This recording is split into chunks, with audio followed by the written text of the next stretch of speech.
What's good, y'all? I've got some really cool and honestly pretty simple buffs for Mew in this ROM hack. Typically, Pokemon are reworked pretty heavily, but Mew is kind of known for being like an extremely balanced Pokemon in the sense that all of its stats are 100.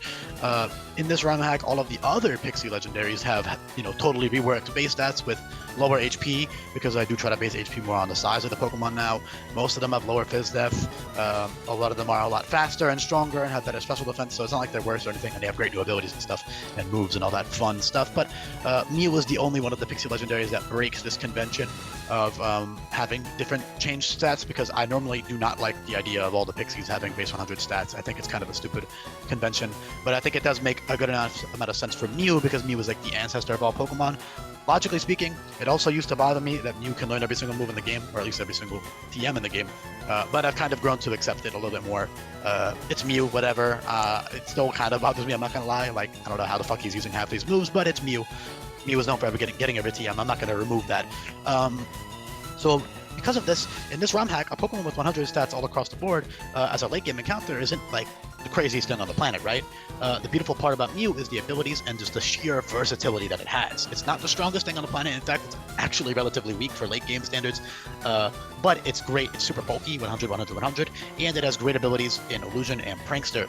Typically, I would give a floating Pokemon like this Levitate. I believe that's even what they had in the original rendition of their buffs and changes. Also, something I quickly want to mention for anybody who's new here, I have buffed and changed over 600 plus moves in this hack. You can check out a very detailed guide right here on the move sheet. It says search all moves here. It's linked right down below in the description, and you can check out all of these move categories. I organized them by type, by effect, and all that stuff, and they're all really important to understand how Pokemon are going to function, so please do give those a look. But that being said, on screen it does show all of the new TMs and tutors in this hack. So this is just a list of the new moves, right? Like, meaning these TMs were not TMs in Gen 7 before. This doesn't mean that these are the only TMs that Mew gets. There's a full list of all the TMs and tutors right here on the Google Sheet. If you click TM and tutor guide, here is a full list of them all. It's all organized. You can get them. Here's the chronological list, so you can just scroll here. This is every single move Mew has access to. There are a lot of them, okay? It's a hell of a lot of moves. Tons of great crazy coverage moves, setup moves, utility moves, and then of course Mew also gets an incredible level up learn set. A lot of Pokemon in this hack, for the most part, learn tons of moves via level up. Part of the challenge of the hack is balancing these moves around your TMs and tutor options, and using these vast move options to come up with strategies to defeat, the various boss fights in the game. So in Mew's case, the main allure of using Mew is just the sheer versatility and utility that it provides, in the sense that it gets all of these crazy moves. Prankster is a very fitting option for Mew. I actually initially considered it, but then I ended up going with Illusion and Levitate because I felt like Prankster would outclass Levitate, and I wanted Levitate to be useful, because back then I was a lot more pedantic about giving every single floating Pokemon Levitate. I don't do that as much anymore, although I still do give them a lot of the time as an optional ability, because with that infinite use ability capsule, an ability like Levitate is awesome to have because you can just switch it whenever you need it, right? But in Mew's case, I think it's such a special Pokemon, it deserves a little bit cooler abilities like than that. For example, Celebi is also floating, but I didn't give that Levitate. I gave it Grassy and Psychic Surge. So I figured, over time, as time went on, I was kind of like, all right, who the hell cares? I don't have to be as literal with the Levitate on every single floating Pokemon. So now Mew has Prankster and Illusion. So Illusion is beautiful for obvious reasons, because Mew gets like every single move. So you can disguise yourself as any Pokemon. So that's more for the AI to use against you. If you're playing like the Battle Tree, for example, I don't know what trainer will have Mew, but somebody will have Mew. And the cool thing about the Battle Tree is that I believe at least, you don't know what 3 Pokemon they're using until they send it out. It's from a list of pre-generated Pokemon that trainer can use. So the AI can actually try to fool you with Mew, which is kind of cool.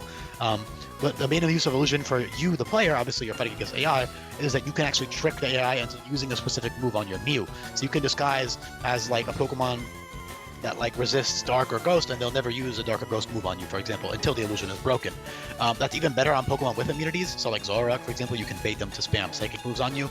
So in Mew's case, it's not as great, but it's still a useful ability. The main new ability here is sadly Prankster, though. I just think Illusion is mostly for flavor because it fits very well for Mew.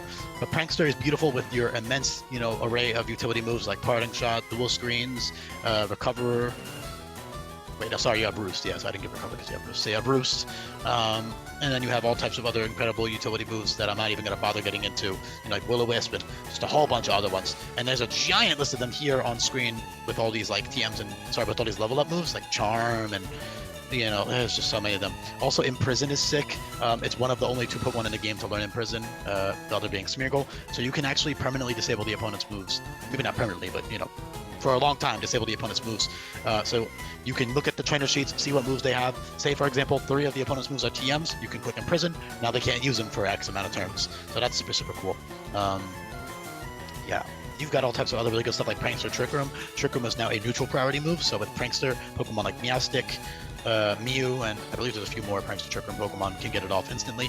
And then they can Parting Shot with Prankster into their Trick Room Abuser for 3 full turns of Trick Room, which is pretty fun. And you've got tons of Omni boosting options, with the best one being Z Acclimate at level 70, which will change your type to match the move at the top of your learn set, which obviously in Mew's case is like any type in the game. So you can become physical special, and you can use all of your crazy TMs and tutors for coverage moves, and you can craft the perfect move set to actually successfully sweep the opponent. You can also become a type that resists First Impression, so you can actually live it with your natural bulk. Despite the fact that First Impression will crit through your defense boost from Z Acclimate, you can still take great advantage of it because of the type changing effect of it. So you can choose to do like a fire type or a flying type or whatever, and then you can use all these other coverage moves, and it's super fun. You also don't have to 6-0 the opponent. You can just kill like 2 or 3 Pokemon until you're forced out. You also have other great setup moves, obviously. So as a whole, Mew is an absolute blast to use. The possibilities are pretty much endless. Your signature Z move is also boosted. It now comes from Psy Strike, which is a widely distributed psychic type, 130 base power, 85% accurate move. Again, pretty much every single move in the hack is buffed or changed, so this is not like a crazy buff. Like Focus Blast, for example, is the same power and accuracy as that. But what am I trying to say here? Using that Z Psy Strike, let me actually bold this so it's easier to see for people. Using that signature Psy Strike, you can get Genesis Supernova, which is a 250 base power move that also will summon Psychic Terrain.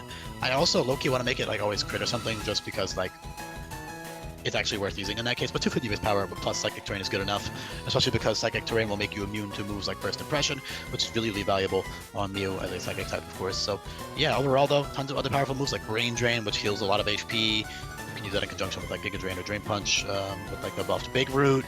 You can use you've got like Amnesia, Barrier, Priority, Cosmic Power, Priority, even stuff like Meditate, Calm Mind, Bulk Up, it's got so many options. So honestly, just for the sake of time, I'm not going to waste my breath explaining every single nitty-gritty option that Mew can do, but it can do lots of other cool things. Like even stuff like, Prankster Encore is great. Even Transform could be situationally pretty useful. But the main stuff is like the utility with like Parting Shot, Screens and stuff, Will-O-Wisp, all that fun stuff. So yeah, sky's the limit with Mew. It's one of the most versatile Pokemon in the game. So yeah, I think most people will be happy I didn't end up changing the stats around for Mew. I just don't think that it still bothers me. Like, I'm not gonna lie, like, there's part of me who's like, why are stats so stupidly distributed? But it's Mew. It's like the original, ancestor of everything. So it having well-rounded stats and every TM and tutor move in the game is pretty cool. I appreciate you listening this far into the video. Let me know what you think in the comments down below, and I'll be back for more buffs and changes coming up. Peace, y'all.